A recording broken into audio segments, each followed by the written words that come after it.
As I grit my teeth and buy the last box of discounted shrimp, a young woman dressed head to toe in designer brands is picking out imported seafood beside me. She glances at me and casually drops a king crab into my cart. It's the holidays, treat yourself better, she says with a carefree smile. I'll pay for everything you buy today. I am shocked when I see the 5-figure price tag. I quickly try to decline her by waving my hands frantically. She pulls out a black card and shrugs. It's fine.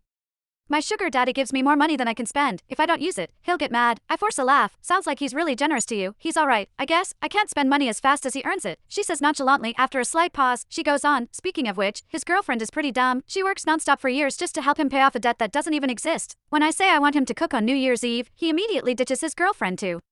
Come be with me. I freeze for a moment. My boyfriend, Eric Sterling, is in debt. Just as I'm thinking it can't be that much of a coincidence, my phone buzzes with a message from Eric. He texts, and the company assigned me to an extra shift tonight. I get triple the pay. Buy yourself something nice to eat. I'll be home tomorrow. Chapter. A sharp ringing filled my ears, and the world around me spun into a blur. When I didn't reply, Eric called me. And why aren't you saying anything? He asked.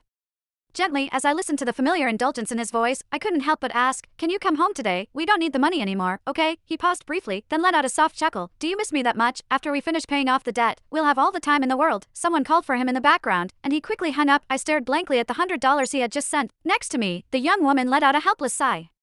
My sugar daddy just transferred another $100,000 and told me to buy something to spice things up, but honestly, nothing here costs that much. I'll get you a few outfits with the rest. Before I could even respond, Susan Winslow had taken my hand, settled the bill at the supermarket, and ushered me into a high-end boutique. As I stared at the string of numbers on the tags, I couldn't help but let out a bitter laugh. After college, Eric's startup had collapsed. He was buried under debt and sank into a deep depression, and I worked multiple jobs every day just to see a spark of life return to his eyes. For 5 long years, I had scrimped and survived on plain bread and water, yet here I was, wearing clothes that cost over $20,000 each. At the thought, a sour, bitter ache rose in my nose. Susan kept babbling beside me. You know, my sugar daddy actually forced his girlfriend to have 3 abortions, just for me. Something shattered in my mind. My hand went instinctively to my stomach. I had lost 3 children. 2, the first time, I had been rushing a food delivery when a luxury car knocked me sprawling. The second, I had knelt in the pouring rain for 2 hours, crying at a stranger's funeral just to earn $70. The third, Eric had wept, telling me we couldn't afford a child, and led me to a small clinic to get the pills. On countless nights, he would wake from nightmares, clutching me as he whispered apologies. He used to say, and when I make a comeback, I'll give you a stable home. Susan didn't notice my face growing pale and continued, that foolish woman didn't even know what to say when she realized she had crashed into a luxury car. Chapter. Susan said, my sugar daddy was in the back seat the whole time, watching me live, and that funeral gig, it should have paid $700, but he had someone force it down to just $70. As I took in the smug look on her face, I asked, doesn't it bother you that he has a girlfriend?